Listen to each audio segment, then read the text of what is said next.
नमस्कार। आपका स्वागत है हीलिंग होम्योपैथी में। आज हम बात करेंगे एक बहुत ही कॉमन लेकिन ज़रूरी टॉपिक पर, बुखार के लिए होम्योपैथिक दवाइयाँ। अक्सर हम सोचते हैं कि फीवर यानी बुखार एक बीमारी है, पर यह खुद में कोई बीमारी नहीं।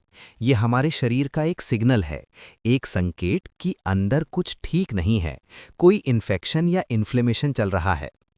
होम्योपैथी में बुखार का इलाज बहुत आराम से, सुरक्षित और असरदार तरीके से किया जाता है। इसका काम सिर्फ टेम्परेचर कम करना नहीं, बल्कि शरीर की इम्यूनिटी यानी रोग प्रतिरोधक क्षमता को भी मजबूत बनाना है। तो आज हम क्या-क्या जानेंगे?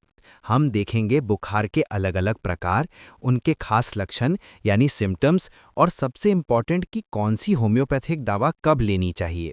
और हाँ, उम्र के हिसाब से सही डोज और पावर क्या होनी चाहिए। तो चलिए शुरू करते हैं। सबसे पहले बात करते हैं एकोनाइट नेपेलिस की। इसे एकोनाइट भी कहते हैं। इसकी ज़रूरत कब पड़ती है?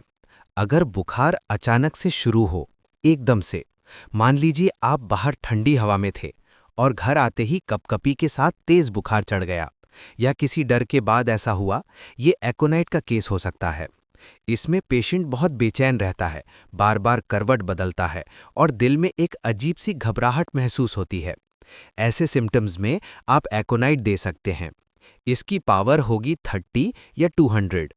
डोज की बात करें तो बच्चों के लिए 2 ड्रॉप्स दिन में 2 बार और बड़ों के लिए 4 ड्रॉप्स दिन में 3 बार। ये दवा शुरुआती बुखार में, खासकर जब ठंड लगने या अचानक मौसम बदलने से बुखार आया हो, बेहद इफ़ेक्टिव है। अब आते हैं हमारी दूसरी दवा पर, जो है बेलाडोना। इसकी पहचान कैसे करें? अगर बुखार के साथ चेहरा एकदम लाल हो जाए, सर में बहुत तेज गर्मी महसूस हो और आंखें चमक रही हों, तो समझ जाइए कि ये बेलाडोना के सिम्टम्स हैं। बुखार के साथ नब्ज यानी पल्स बहुत तेज चलती है, सर में धक-धक वाला दर्द होता है और नींद में बड़बड़ाने की आदत भी हो सकती है। बेलाडोना की पावर 30 या 200 पोटेंसी में ली जाती है। बच्चों के लिए 2 ड्रॉप्स दिन में 2 बार और बड़ों के लिए 4 ड्रॉप्स दिन में 3 बार। ये दवा बच्चों में वायरल फीवर, टॉन्सिल्स की प्रॉब्लम या अचानक चढ़ने वाले तेज बुखार में बहुत अच्छा काम करती है। हमारी तीसरी दवा है ब्रायोनिया अल्बा। ये उन बुखारों के लिए है जो धीरे-धीरे बढ़ते हैं। इसका सबसे बड़ा सिम्टम क्या है? पेशेंट को बिल्कुल शांत, बिना हिले-डुले लेटे रहना अच्छा लगता है, क्योंकि ज़रा सी भी हलचल से, थोड़ा सा भी मूवमेंट करने से उसका दर्द बढ़ जाता है। शरीर में दर्द, सर में दर्द और हल्का-हल्का पसीना आना भी इसके सिम्टम्स में शामिल है। ब्रायोनिया के लिए पावर 30 यूज़ करना बेहतर है। डोज वही रहेगा, बच्चों के लिए 2 ड्रॉप्स दिन में 2 बार और बड़ों के लिए 4 ड्रॉप्स दिन में 3 बार। ये दवा टाइफॉइड या लंबे समय तक चलने वाले बुखार में भी दी जाती है। अब एक ऐसी दवा जिसके सिम्टम्स बहुत ही स्पेसिफिक हैं, नाम है यूपेटोरियम परफोलिएटम। अगर आपको बुखार के साथ हड्डियों में टूटने जैसा एक अजीब सा दर्द महसूस हो, सर, पीठ, हाथ-पैर, सब जगह इतना तेज दर्द हो कि पेशेंट खुद कहे कि मेरी हड्डियां टूट रही हैं, तो ये दवा बहुत कारगर है। इस तरह के दर्द को हम बोन ब्रेकिंग पेन कहते हैं। इसकी पावर 30 में लेनी है। बच्चों के लिए 2 ड्रॉप्स दिन में 2 बार और बड़ों के लिए 4 ड्रॉप्स दिन में 3 बार।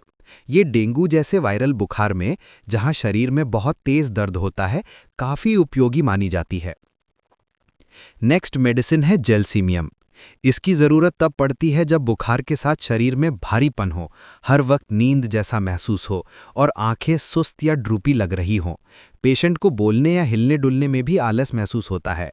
एक जनरल डलनेस और ड्राउजीनेस छा जाती है। जेलसीमियम की पावर 30 में लेनी चाहिए।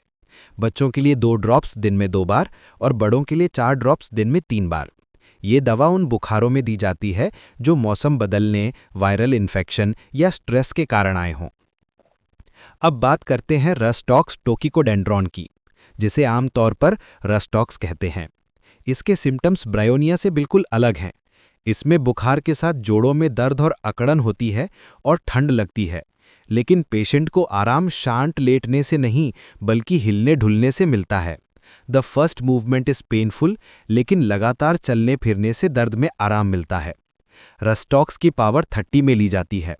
बच्चों के लिए 2 ड्रॉप्स दिन में 2 बार और बड़ों के लिए 4 ड्रॉप्स दिन में 3 बार। ये वायरल फीवर, फ्लू या टाइफॉइड के बाद होने वाले जोड़ों के दर्द में भी राहत देती है। हमारी अगली दवा है आर्सेनिकम एल्बम। अगर बुखार के साथ कमजोरी बहुत ज़्यादा हो, बेचैनी हो और पेशेंट को बार बार थोड़ा थोड़ा पानी पीने की ज़रूरत महसूस हो, तो ये आर्सेनिकम के सिम्टम्स हैं। इसका एक और खास लक्षण ये है कि बुखार अक्सर रात के समय, खासकर मिडनाइट के बाद बढ़ जाता है। आर्सेनिकम एल्बम की पावर 30 में उपयोगी है। डोज इसका भी सेम है, बच्चों के लिए 2 ड्रॉप्स दिन में 2 बार और बड़ों के लिए 4 ड्रॉप्स दिन में 3 बार। ये दवा शरीर को डिटॉक्स करने और इम्यूनिटी बढ़ाने में भी मदद करती है। और आखिर में हमारी 8वीं दवा है फेरम फॉस्फोरिकम। इसे फेरम फॉस भी कहते हैं।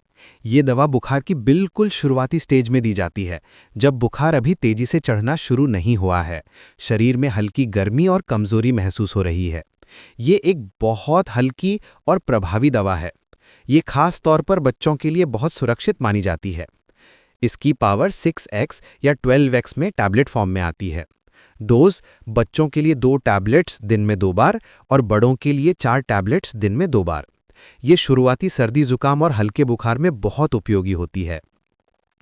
तो ये थी बुखार के लिए कुछ मुख्य होम्योपैथिक दवाइयाँ, लेकिन इन्हें लेने से पहले कुछ ज़रूरी बातों का ध्यान रखना बहुत इंपॉर्टेंट है। पहली बात, किसी भी होम्योपैथिक दवा को ज़रूरत से ज़्यादा बार या अधिक मात्रा में ना लें। दूसरी, दवा लेने के 15 मिनट पहले और 15 मिनट बाद तक कुछ भी खाएं पिए नहीं। और सबसे ज़रूरी, अगर बुखार 3 दिन से ज़्यादा बना रहे या बार बार लौट कर आ रहा हो तो डॉक्टर से सलाह ज़रूर लें। तो अब आप समझ गए होंगे कि बुखार में कौन सी होम्योपैथिक दवा कब और कैसे इस्तेमाल करनी है। याद रखें, सही दवा का चुनाव आपके सिम्टम्स के आधार पर ही करना चाहिए।